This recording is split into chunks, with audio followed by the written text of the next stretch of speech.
The emergency room doors slammed open as Clint Todd carried his 6-year-old son through the entrance. The boy's small body limp in his arms. Jake's fever had spiked to 104 during the night. And when he started having trouble breathing, Clint hadn't hesitated. He grabbed his keys and driven straight to Mercy General, his hands steady on the wheel, even as his heart hammered against his ribs. "I need help." Clint's voice cut through the sterile waiting room. "My son, he can't breathe right." Nurses materialized around them, lifting Jake onto a gurney with practiced efficiency. They wheeled him through double doors before Clint could follow, leaving him in the fluorescent glare of the waiting room. A woman with a clipboard appeared, asking questions he answered mechanically while his eyes stayed locked on those doors. "Name, insurance, medical history, emergency contact, your wife?" the woman asked. "Should we call her?" "She's out of town," Clint said. "Business trip in Seattle." "I already texted her." The woman's expression shifted slightly. Something that might have been sympathy or judgment. Clint couldn't tell. He'd stopped trying to explain his marriage to strangers. Vanessa traveled constantly for her family's foundation. The Griffith Foundation, established by her grandfather in the 1950s, now managed by her father, Stanley. Charitable work. They called it networking events, fundraising galas, board meetings in expensive hotels. Clint had been a project manager at a construction firm when they met. 5 years later, he still was. The Griffiths had never quite forgiven their daughter for marrying beneath her station. An hour crawled by, then two, Clint paced the waiting room, his work boots squeaking on the linoleum. He'd come straight from the house in jeans and an old flannel shirt. Hadn't even thought to change. Around him, other families waited with their own terrors, their own prayers. Finally, a doctor emerged. "Mr. Todd, I'm Dr. Reynolds. Your son has a severe respiratory infection. We've stabilized him, but there are complications." Clint's stomach dropped. What kind of complications? "His airways are inflamed, more than we'd expect from a standard infection. We need to run more tests, but there's a possibility of an underlying condition, something chronic."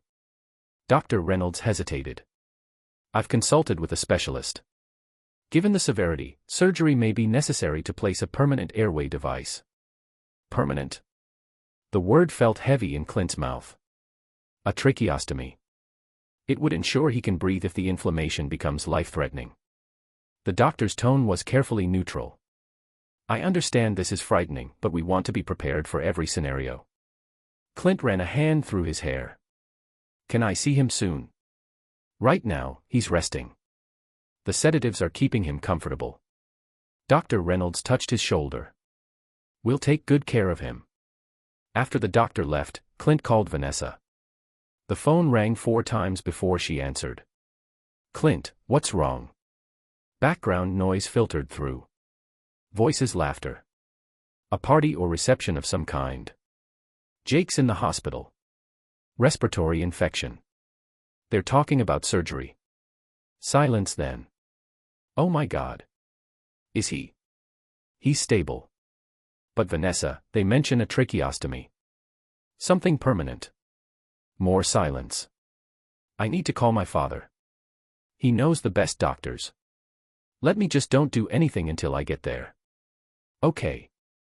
I'm catching the red eye tonight. Dad and Mom will probably come too." Of course they would. Stanley and Dolores Griffith swooping in to take control. Clint wanted to argue to tell her they didn't need her family's intervention, but Jake's pale face flashed in his mind. Pride was a luxury he couldn't afford. "Fine," he said. "Just hurry." The night nurse let him sit beside Jake's bed around midnight. The boy looked impossibly small against the white sheets, an oxygen mask covering his face. Clint held his hand and talked quietly about nothing. The Cardinals game they'd watched last weekend, the treehouse they were building in the backyard, the camping trip planned for summer. At 3 o'clock in the morning, Stanley Griffith arrived with his wife. Clint heard them before he saw them. Stanley's booming voice echoing down the corridor as he spoke to hospital staff. The man had a presence that demanded attention. Tall, silver-haired, expensively dressed even at this hour. Clint. Stanley's handshake was firm, perfunctory. Dolores kissed the air beside Clint's cheek, her perfume overwhelming. Where's Vanessa? Clint asked. She'll be here by morning. Her flight had a delay.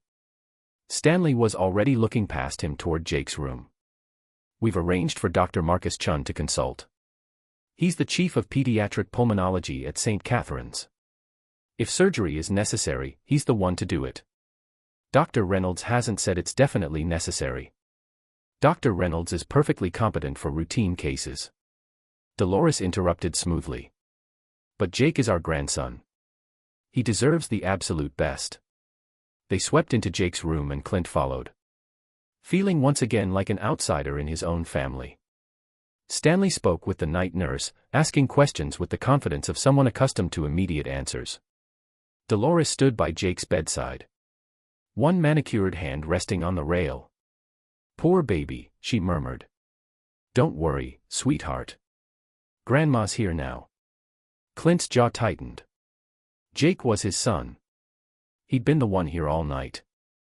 The one who'd rush him to the hospital. The one who'd held him when he couldn't breathe. But pointing that out would only start a fight, and Jake didn't need that. By dawn, Dr. Chun had arrived. A slight man with wire-rimmed glasses and an air of competence. He examined Jake thoroughly, reviewed the charts, conferred with Dr. Reynolds. When he emerged from the consultation, his expression was grave. The inflammation is concerning, he said, directing his words primarily to Stanley. Given the rapid progression in your grandson's history of respiratory issues, he doesn't have a history of respiratory issues, Clint interrupted. He had bronchitis once, 2 years ago. That's it. Dr. Chin glanced at his tablet. According to the records provided by the family, he's had multiple episodes. What records? I'm his father. I know. An uncomfortable pause. Stanley stepped forward. Clint, you work long hours. Vanessa handles most of Jake's medical appointments. Perhaps some things slipped past you. The implication hung in the air. Bad father, absent father, negligent father. Clint's hands clenched into fists. I want to see these records. Of course, Dr. Chin said quickly, but right now, we need to make a decision about treatment. Given the severity, I'm recommending the surgical intervention. A permanent airway device would eliminate the risk of I need to talk to my wife first. Naturally, Stanley's smile didn't reach his eyes. Vanessa should be landing within the hour. But Clint, you need to understand delay could be dangerous. Every hour we wait, Jake's condition could deteriorate. Clint looked through the window at his son, so small and vulnerable. Fear coiled in his chest, squeezing tight. What if Stanley was right? What if waiting was the wrong choice? I'll wait for Vanessa, he said finally. The Griffiths exchanged a glance. Of course, Dolores said, we understand. Family decisions should be made together. But something in her tone made Clint's instincts prickle. He'd spent 5 years navigating the subtle currents of Griffith family politics, learning to read the things left unsaid. And right now, every instinct was screaming that something was wrong. He didn't know what. Not yet. Vanessa arrived at 8:30, looking exhausted and elegant, even in travel clothes. She embraced Clint briefly before hurrying to Jake's room, her parents following. Clint watched through the window as she stroked Jake's hair, tears streaming down her face. When she emerged, her expression was determined. That explained everything. Dr. Chun is the best. We should do the surgery. Vanessa, can we talk privately? They found an empty consultation room. Clint closed the door. Something doesn't feel right. This doctor is talking about a history of respiratory problems Jake doesn't have. And this surgery, it's permanent. Shouldn't we get a second opinion? Dr. Chun, I asked the second opinion. Vanessa's voice was tight with strain. Clint, I know you're scared. I'm scared, too. But my parents have connections to the best medical professionals in the state. We need to trust them. Your parents never wanted me in this family. You know that. This isn't about us. This is about Jake. She pressed her hands to her face. God, can you think about someone besides yourself for once? The accusation stung because it was exactly what the Griffiths had always implied. That he was selfish, that he wasn't good enough, that Vanessa had made a mistake. Fine, Clint said quietly. But I want to see those medical records, Dr. Chin mentioned. I'll ask Dad to get copies. Vanessa opened the door. They're preparing the consent forms now. Dr. Chin wants to do the surgery this afternoon. This afternoon, less than 12 hours since they'd arrived at the hospital, and already they were talking about permanent surgical intervention. Clint's unease grew stronger, but what choice did he have? Everyone else, the doctors, Vanessa, her parents, they all agreed this was necessary. Maybe he was the one who was wrong. He was signing paperwork at the nurse's station when someone grabbed his arm. Clint looked down to find a young man in scrubs, barely out of medical school by the look of him with dark circles under his eyes and fear etched across his face. Don't sign. The intern whispered urgently. His name tag read. Brian Rivers, M.D. Your wife's family requested this procedure. It's not what they told you. Clint's blood went cold. What? Brian glanced over his shoulder. Then pulled Clint toward an alcove away from the main corridor. His hands were shaking. I'm risking my career telling you this, but I can't. I won't be part of this. The surgery they want to do, it's not medically necessary. Your son has a bad infection. Yes, but it's treatable with antibiotics and observation. The tracheostomy would cause complications. Deliberate complications. That's insane. Why would I don't know why, but I saw the initial consultation notes from Dr. Chun. He documented that your son's condition is serious but manageable.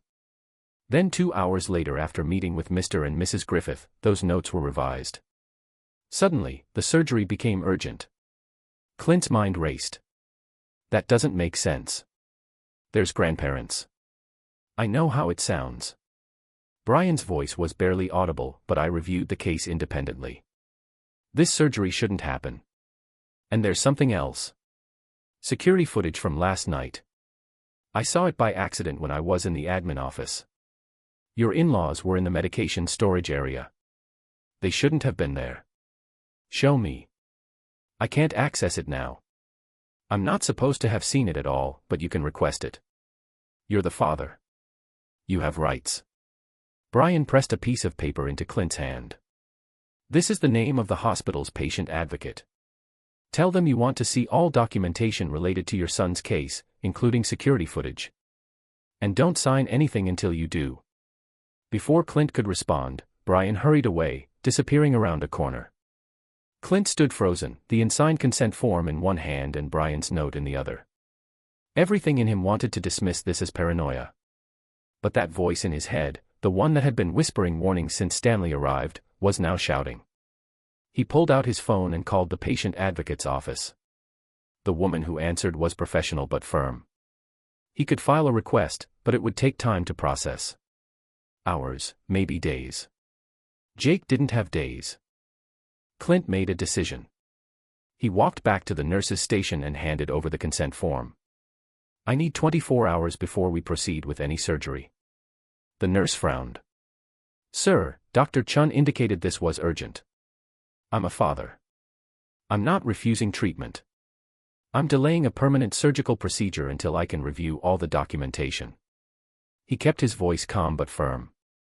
If Jake's condition deteriorates, we'll reassess. But right now, he's stable on antibiotics and oxygen. So, we wait. Within minutes, Stanley appeared. Clint, what's this nonsense about delaying? I want a third opinion. I want to see those medical records showing Jake's respiratory history. Stanley's expression hardened. You're putting your son at risk because of paranoia. I'm protecting my son. That's my job. Clint met the older man's eyes. If everything is as straightforward as you say, then waiting 24 hours won't matter. But if I'm right, if something's wrong, then I just saved Jake from unnecessary surgery. For a moment, something flickered across Stanley's face. Anger, fear. It was gone too quickly for Clint to identify. You're making a mistake, Stanley said coldly. But he's your son for now. The thread in those last 2 words was unmistakable. Clint didn't care. He returned to Jake's room and settled into the chair beside the bed. Through the window, he could see the Griffiths in heated conversation with Vanessa. His wife's body language was defensive, uncertain.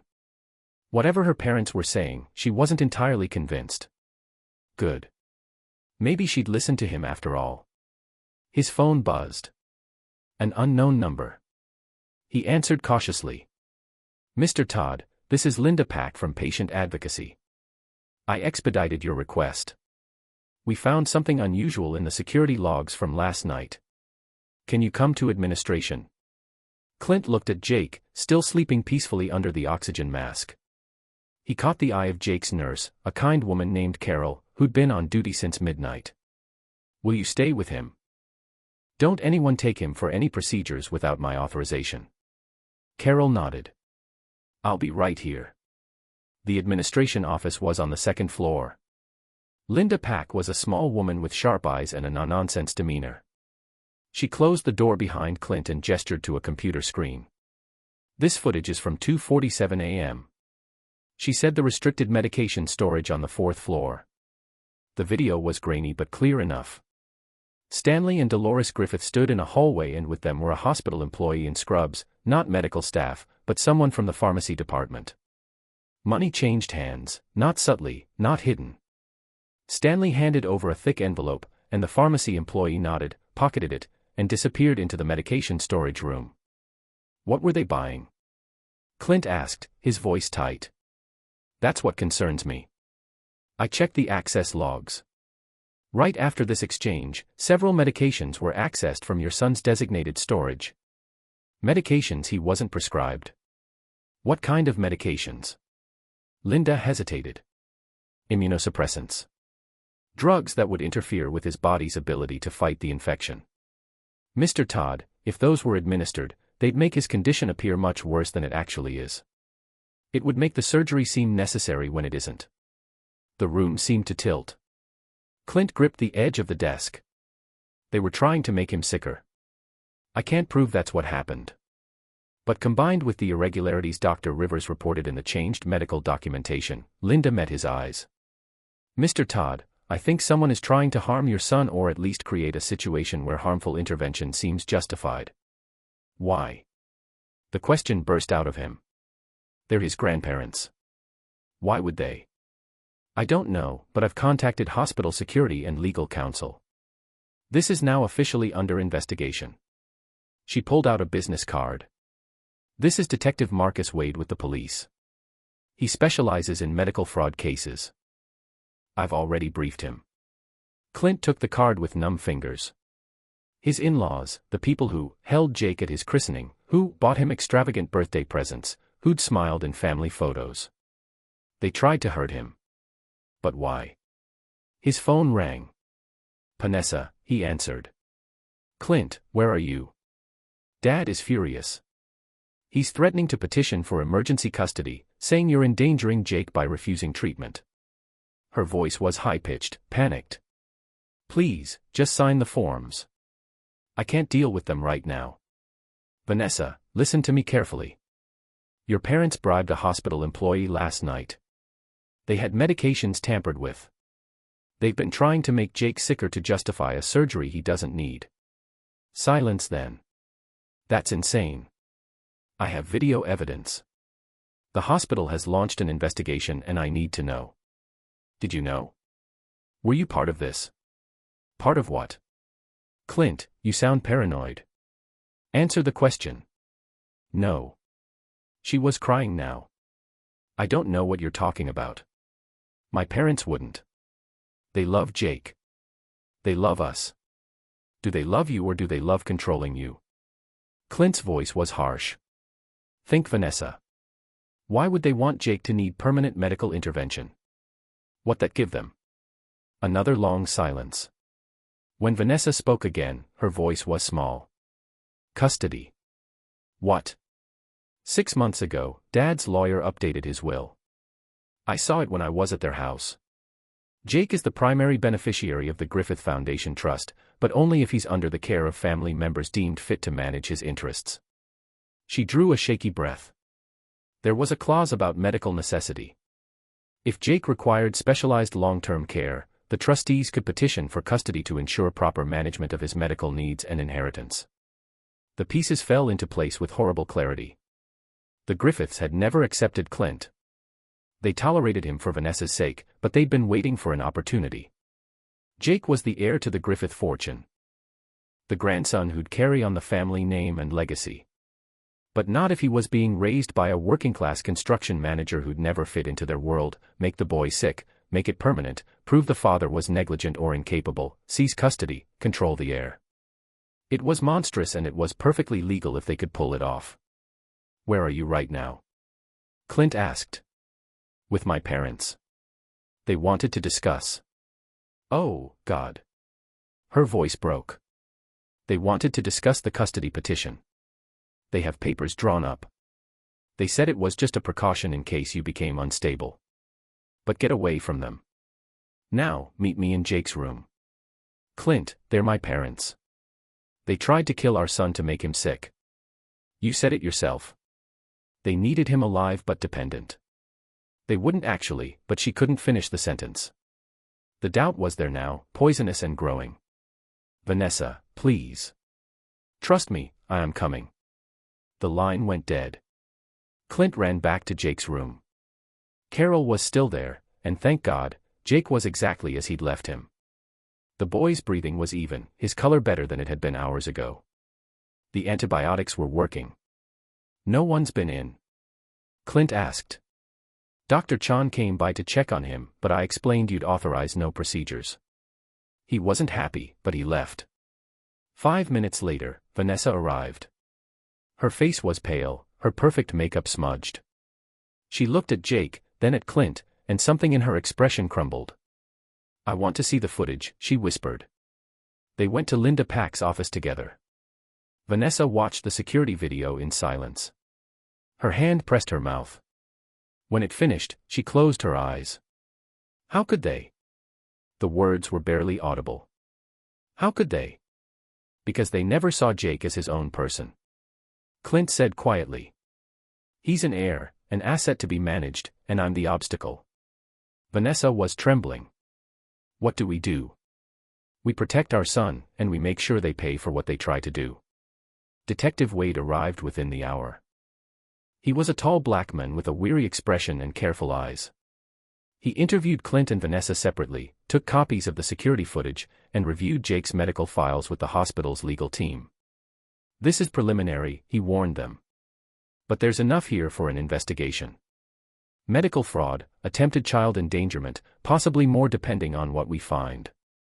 But the Griffiths are influential people. This won't be simple." "I don't care how complicated it is," Clint said. "They try to hurt my son."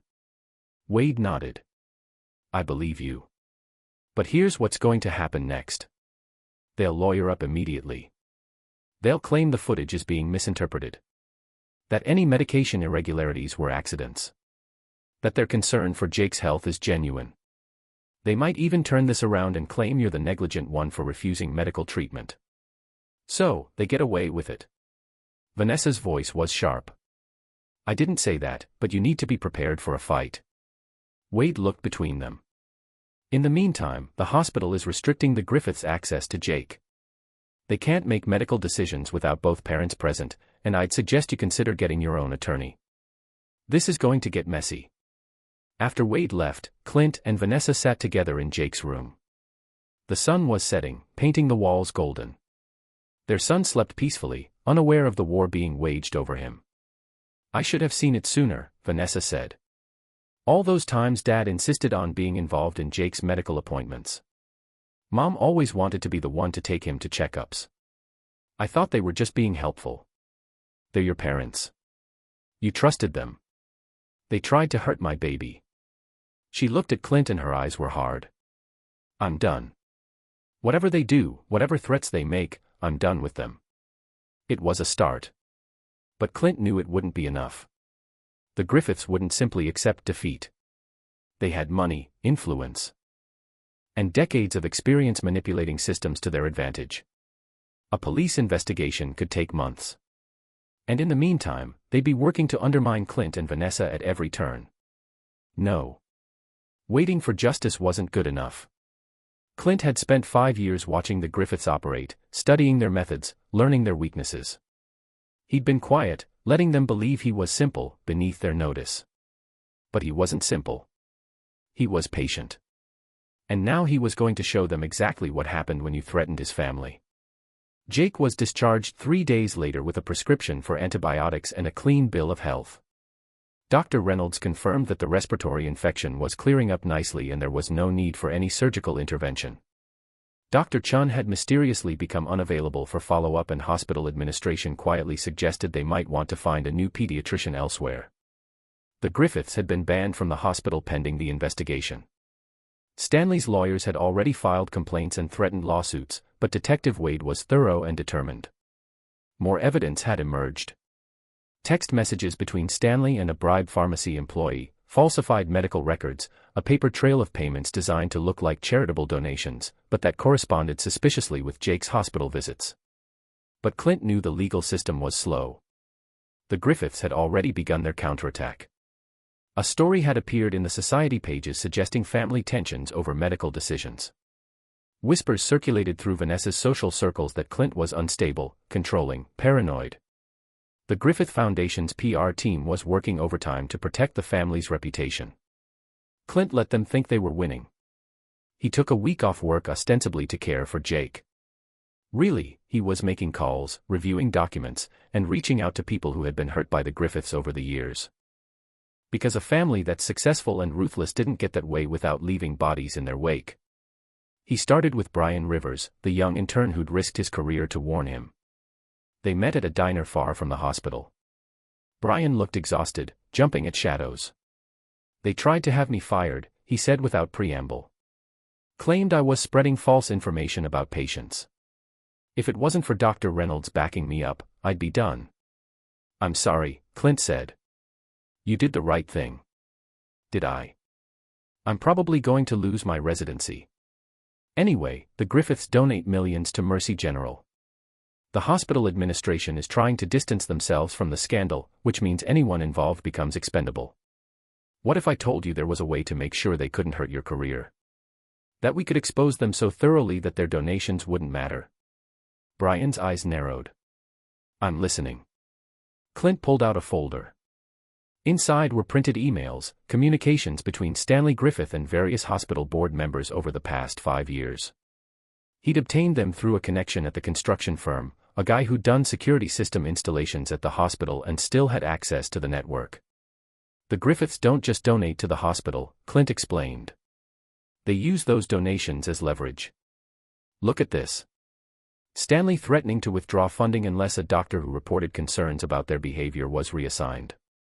Here, Dolores demanding preferential treatment for family members, including access to restricted areas. They've been manipulating the hospital for years. Brian read through the documents, his expression darkening. This is huge. Have you shown this to Detective Wade?" "Not yet. Because if I hand it to the police now, it becomes part of a slow legal process. The Griffiths will bury it in motions and delays. But if this information were to leak to the press, say, through a concerned medical professional who witnessed patient abuse, it would be much harder to contain. You want it to go public. I'm asking if you'd be willing to with documentation to back you up. The hospital can't fire you for whistleblowing on genuine misconduct, especially if it becomes a major news story. You'd be protected." Brian was quiet for a long moment. "They tried to hurt a kid, a 6-year-old, to get custody and money." He looked up. "Yeah, I'll do it."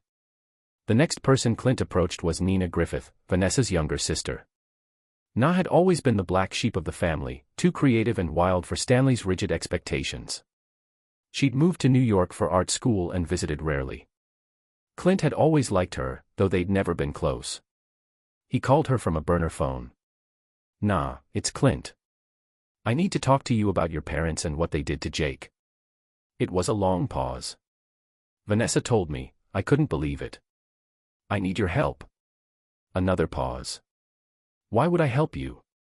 "I mean, I believe they're capable of it. Dad's been controlling and manipulative my whole life. But going against them, you know what that means. It means getting cut off financially, disinherited, ostracized from the family." Clint kept his voice steady, but also means stopping them from hurting people. "Your nephew, maybe your sister, Who knows who else? What exactly are you asking me to do? Tell me about the foundation. The real foundation, not the charitable facade. I know there are things that don't add up. Donations that disappear, projects that never materialize. Your dad's been using that foundation for something, and it's not just tax benefits. Nina laughed bitterly. You're smarter than they gave you credit for. Yeah, the foundation's dirty. I figured that out years ago. That's part of why I left. I didn't want to be involved in whatever they were doing. Can you prove it? Maybe. I still have access to some old files from when I worked there during college.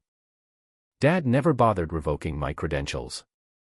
I think he forgot I had them, but if I use them, he'll know. By the time he knows, it'll be too late. Na was quiet for so long. Clint thought she'd hung up then. Okay. But I want something in return. When this is over, I want Vanessa and Jake safe.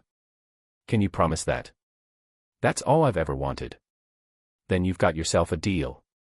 The third piece came from an unexpected source. Detective Wade himself.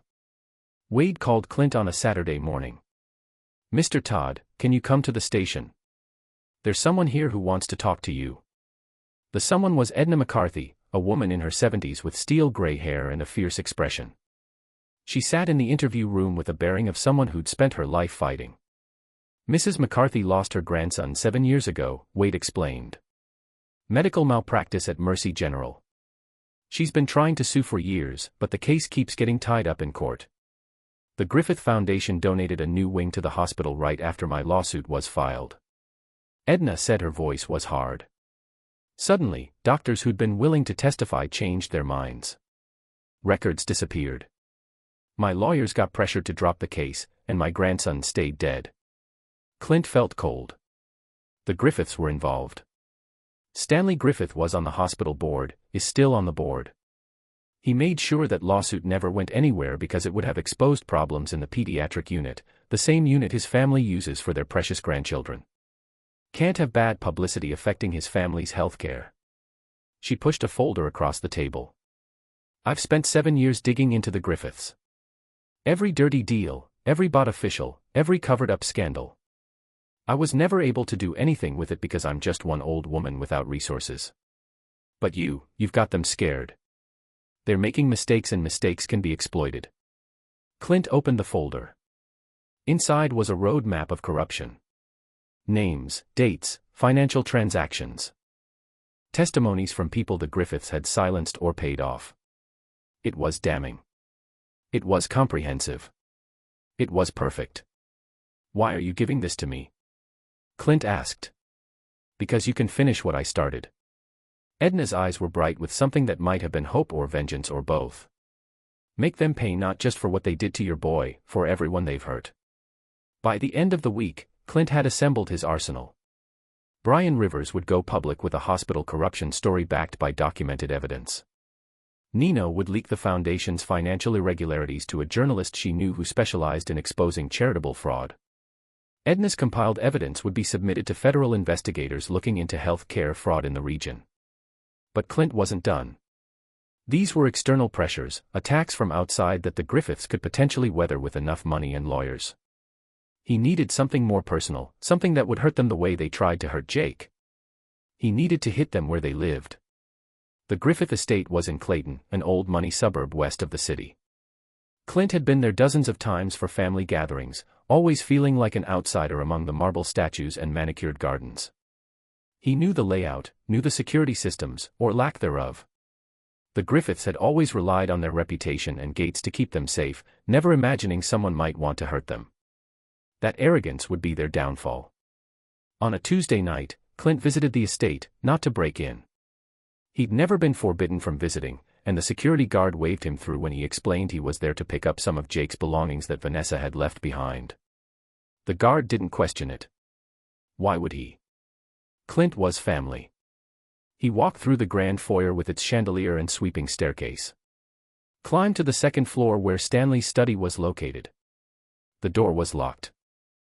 But Clint had learned a lot working construction, including how to pick simple residential locks. Inside, he found exactly what he was looking for. Stanley's personal files. The man kept meticulous records of everything. A habit from his banking days: contracts, financial statements, correspondence with lawyers and doctors and politicians.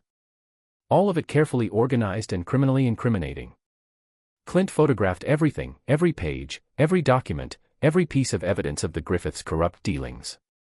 It took 2 hours and his heart hammered the entire time, expecting someone to burst in and catch him. No one came. He locked the study behind him, walked back downstairs, thanked the security guard, and drove away with gigabytes of evidence on his phone. That night, he sat in his small house with Jake sleeping upstairs and Vanessa beside him on the couch, and he organized everything, made copies, encrypted files, sent them to secure email accounts and cloud storage. Made sure that even if something happened to him, the evidence would survive. "Are you sure about this?" Vanessa asked. Her face was drawn, exhausted from weeks of stress. "They're going to destroy us. You know that, right? Once this goes public, they'll use every resource they have. Let them try." Clint's voice was calm. "They made one critical mistake, Vanessa. They underestimated me. They thought I was just some working-class guy who got lucky marrying you. They never bothered to really see me. What do they not see? That I'm patient, that I pay attention, that I don't forget." He looked at her, "and that I love my son more than they love their reputation." Vanessa leaned against him. "I'm sorry for not seeing what they were. For letting them anywhere near Jake. For..." "Stop. This isn't your fault, isn't it? I knew what they were like. I knew they were controlling and manipulative. I just never thought they'd go this far. No one expects their parents to be capable of hurting their grandchild. No one expects their parents to be capable of hurting their grandchild." Clint kissed the top of her head. "But you're seeing it now. That's what matters." The story broke on a Monday morning. Brian Rivers held a press conference outside Mercy General Hospital, flanked by Dr. Reynolds and 2 other physicians who'd witnessed the Griffiths' inappropriate behavior over the years. He laid out everything. The bribed pharmacy employee, the falsified medical records, the pattern of the Griffith family using donations to manipulate hospital operations. By noon, the story was everywhere. Local news, national news, medical journals. The hospital's board announced an emergency investigation. Several administrators quietly resigned. On Tuesday, the financial fraud story dropped. Na's journalist friend published a comprehensive expose on the Griffith Foundation, revealing years of embezzlement disguised as charitable giving. Money that was supposed to go to children's hospitals and education programs had been funneled into shell companies owned by Stanley's associates. Tax fraud, money laundering, it was all there. The IRS announced an audit within hours. On Wednesday, Edna McCarthy appeared on morning television, telling her story about her dead grandson and the Griffith family's role in covering up the medical malpractice that killed him. She was calm, dignified, and devastating. Other families came forward with similar stories. People the Griffiths had silenced or intimidated over the years. By Thursday, the FBI had opened an investigation into the foundation's finances. And on Friday, Clint delivered the final blow. He sent copies of Stanley's personal files to Detective Wade, to federal investigators, and to 3 separate news outlets. The documents proved everything: bribery, corruption, medical fraud, witness intimidation. They showed a decade-long pattern of the Griffiths using their wealth and influence to escape consequences while hurting anyone who got in their way. Stanley Griffith was arrested on Friday afternoon. Dolores was arrested an hour later. The charges included conspiracy to commit medical fraud, child endangerment, bribery, tax evasion, and wire fraud. Their bail was set at $5 million each. Clint watched the news coverage from his living room. Jake playing with blocks on the floor beside him. Vanessa sat on his other side, holding his hand so tightly he thought she might break his fingers. "It's really over," she whispered. "Not quite," Clint said. "The trial will take months. They'll fight every charge. But yeah, the important part's over. They can't hurt Jake anymore. That's what matters." On the screen, Stanley Griffith was being led out of his mansion in handcuffs. His silver hair disheveled, his expensive suit rumpled. He looked old, suddenly diminished.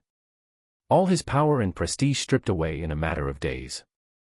Dolores was crying, covering her face as photographers swarmed. Their lawyer was already talking about appeals, about misunderstandings, about their charitable works. It wouldn't matter. The evidence was overwhelming. Public opinion had turned against them. Even their wealthy friends were distancing themselves, unwilling to be associated with such a spectacular scandal. The Griffith legacy was destroyed. And Clint had destroyed it with nothing but patience, documentation, and a willingness to see the truth. The trial didn't happen for 8 months. The Griffiths' lawyers filed motion after motion, trying to delay, trying to suppress evidence, trying to find any angle that might save their clients. But federal prosecutors were relentless, and Detective Wade made sure every piece of evidence was properly documented and admissible. In the meantime, life continued. Jake started first grade healthy and happy. Vanessa began therapy to process her family's betrayal and her own role in enabling their behavior for years. She also started divorce proceedings, not from Clint, but from her family's toxic influence. Na moved back to St. Louis, and the two sisters grew closer than they'd been in decades. Clint returned to work at the construction firm. His boss, who'd been following the news, gave him a promotion, project director with a significant raise. "You've got a strategic mind," his boss said. "I should have recognized that years ago." Brian Rivers completed his residency despite the Griffiths' attempts to have him fired. He was offered a position at a different hospital and became something of a hero among medical ethics advocates. The young doctor who'd risked everything to protect a patient. Edna McCarthy lived to see justice served. She died peacefully 3 months before the trial, but not before telling Clint that he'd given her grandson's death meaning. When the trial finally began, the prosecution's case was airtight. Witness after witness testified about the Griffith pattern of corruption and manipulation. The bribe pharmacy employee pleaded guilty and testified against Stanley.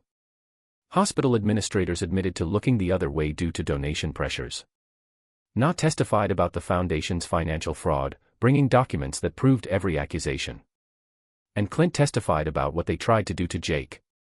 He stood in the witness box and told the jury about rushing his sick son to the hospital, about the intern's desperate warning, about discovering his in-laws had tried to make Jake permanently ill to seize custody and control his inheritance. He kept his voice steady, factual. Let the evidence speak for itself. When the defense attorney tried to suggest he'd misinterpreted innocent actions, Clint simply asked, "Then why did they bribe a hospital employee to access medications my son wasn't prescribed? Why do they falsify medical records? Why did they have custody papers drawn up before Jake was even sick?" The attorney had no good answer. The jury deliberated for 4 days. When they returned, they found Stanley and Dolores Griffith guilty on all counts. Stanley was sentenced to 15 years in federal prison. Dolores got 12. Both would be eligible for parole, but only after serving a minimum of 10 years. The Griffith Foundation was dissolved, its remaining assets distributed to legitimate charities. The family's fortune was largely seized to pay fines and restitution to victims. The empire they'd spent generations building was gone. Clint was outside the courthouse when a sentencing was announced, holding Jake's hand. Vanessa stood on his other side, Nina beside her. Reporters swarmed, shouting questions, but Clint only made one brief statement. "Justice was served today, not just for my son, but for everyone the Griffiths hurt over the years. I hope other families in similar situations know that power and money don't make you untouchable. The truth matters. Evidence matters. And standing up for what's right matters." Then he took his family home. A year later, life had found a new normal.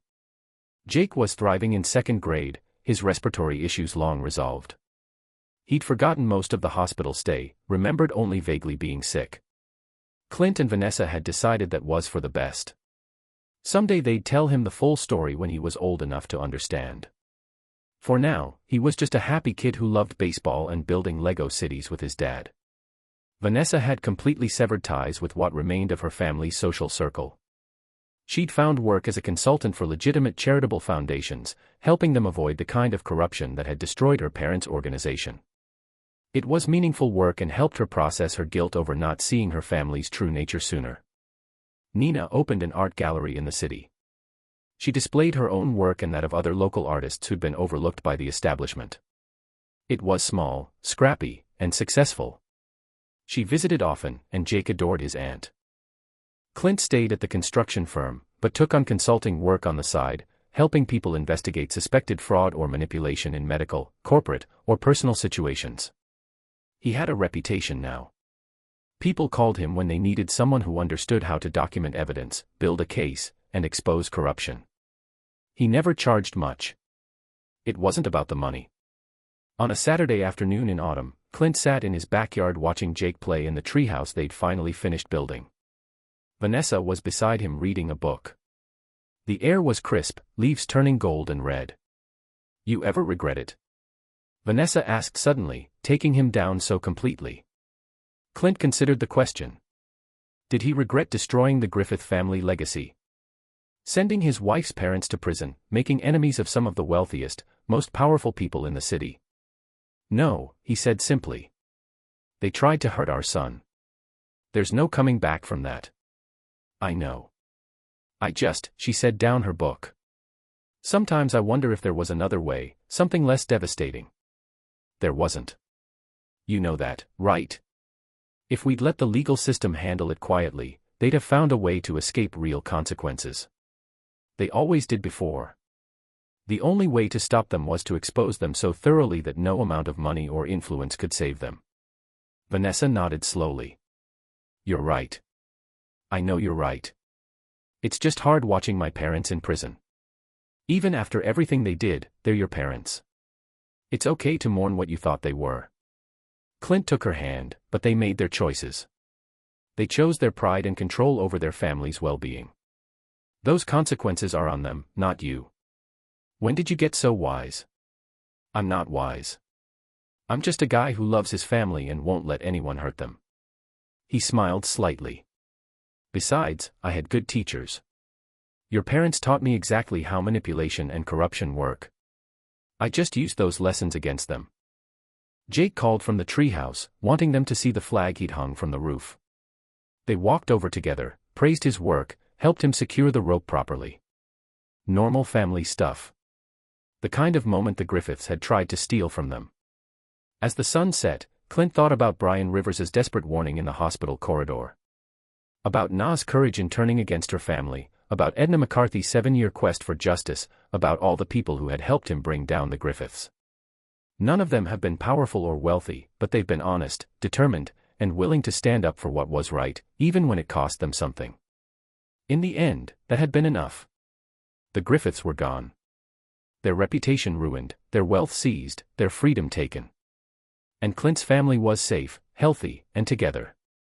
He'd won not through money or connections or power, but through patience, intelligence, and an absolute refusal to back down when his son's life was at stake. That was justice. Real justice, and it was enough. And there you have it. This is where the story ends. How was today's story? I'd love to hear your thoughts in the comments, and where you're watching from. Like, share, and subscribe for more powerful stories.